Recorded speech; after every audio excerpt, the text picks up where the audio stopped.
Hi everybody, welcome back to my YouTube channel. I'm Francionista and I just wanted to continue my videos. I did my series on the 6 principles of the abolitionist approach to animal rights, and I hope that I explained them in a way that inspires people to go and explore them for themselves and read about them and internalize them and apply them to their advocacy. That would be the ideal. At the very least, I hope that when you read those principles with an open mind, and then you go and look at your local animal group, your local animal group's website or whatever their campaigns are, that you do so with fresh eyes and perhaps a new insight, and perhaps you can start to make your own decisions about whether or not you want to support what they're doing, or whether you want to be a pioneer and strike out on your own and become one of the current fringe movement of abolitionists. Although it is growing exponentially.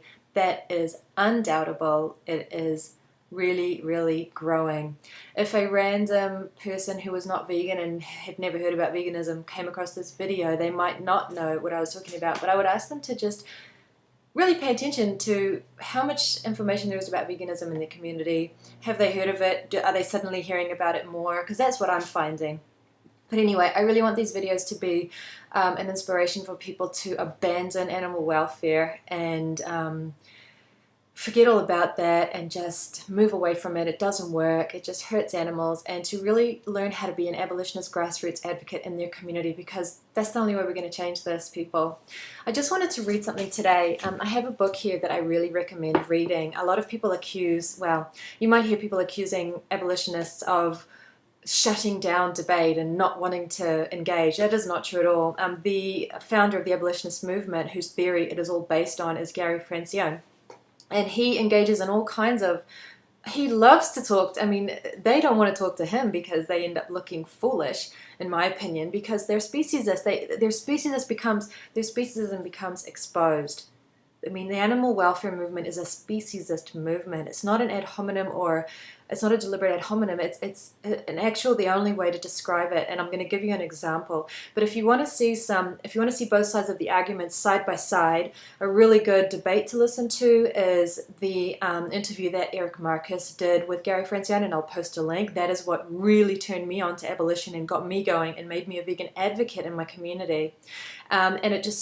For me, it was just so clear. If you listen to that debate, you're going to find out which side of the fence you're on. And I'm hoping that you're on the side of fighting against speciesism rather than reinforcing it, which would be abolitionist.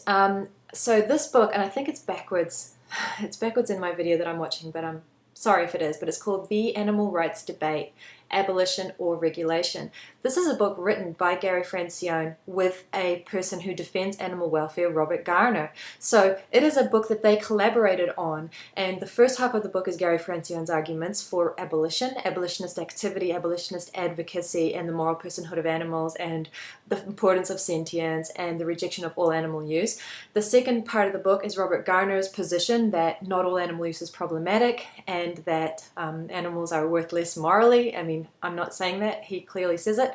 And then the third part of the book is a question and answer where they ask direct questions. So here's an example of a very clear opportunity for you to read both sides of the debate, and both parties very, clearly engage with each other. So it's nonsense that, it's all about silencing the opposition. That's just a load of rubbish.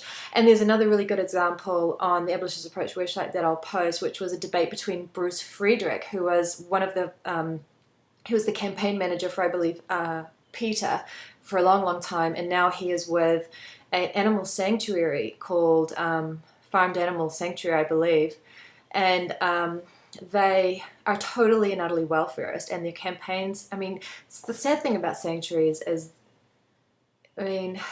I don't understand people who rescue animals who promote welfare, but we'll get into that. But anyway, Bruce Frederick is completely and utterly welfarist. He may be regulationist, he'd prefer, or I refuse to call them protectionists because I don't think that animal welfare protects animals. But they call, whatever, it's just words. But his position is different. His position is in support of Robert Garner basically, I think. And so you can read a direct exchange between Gary Francione and Bruce Friedrich, who is a leading animal welfarist. Okay, so the opportunity is there for you to read both sides, and I recommend you do it. This video is just devoted to one little thing that I want to read from the animal rights debate, and I just find it really telling. When I first learned about abolition, and I was a little intimidated by to call animal welfare speciesist. I don't like name calling, but you have to tell things like they are. It's not a derogatory term. It's speciesism. It's a speciesism. Animal welfare is speciesism. It really, really is. And I'll give you an example. Okay, I'm sorry I can't look at the camera while I'm reading this because I haven't committed it to memory. Okay, here we go. What about the use? This is Robert Garner in his chapter that he wrote in the animal rights debate, defending animal welfare.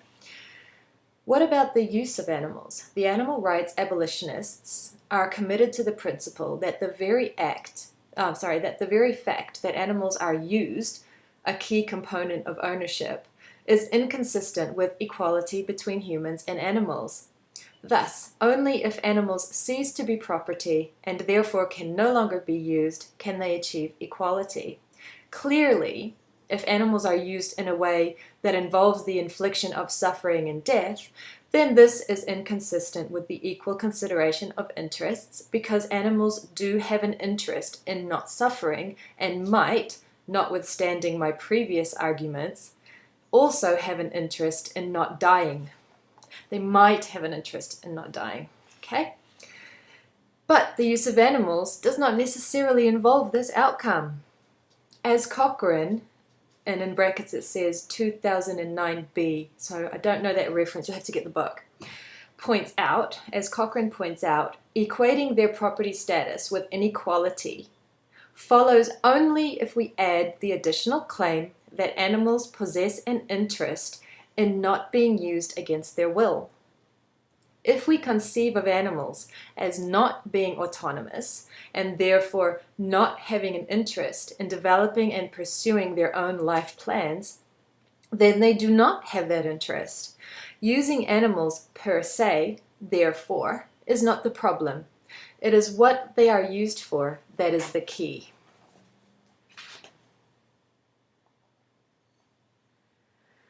So, I don't like to, that phrase to me is really, really telling. When I read this book, it was just reading, it was like reading someone who defends animal rights against someone who really is putting forth a speciesist position. Doesn't that sound speciesist to you? And I know I just took a little chunk, and you may think I'm misrepresenting, but that's in black and white, and yeah, it is a chunk. But I mean, for example, possession clearly restricts the freedom of animals, but as we saw previously, lack of freedom does not necessarily infringe their interests, although, depending on the species and the nature of the restriction, it might do so.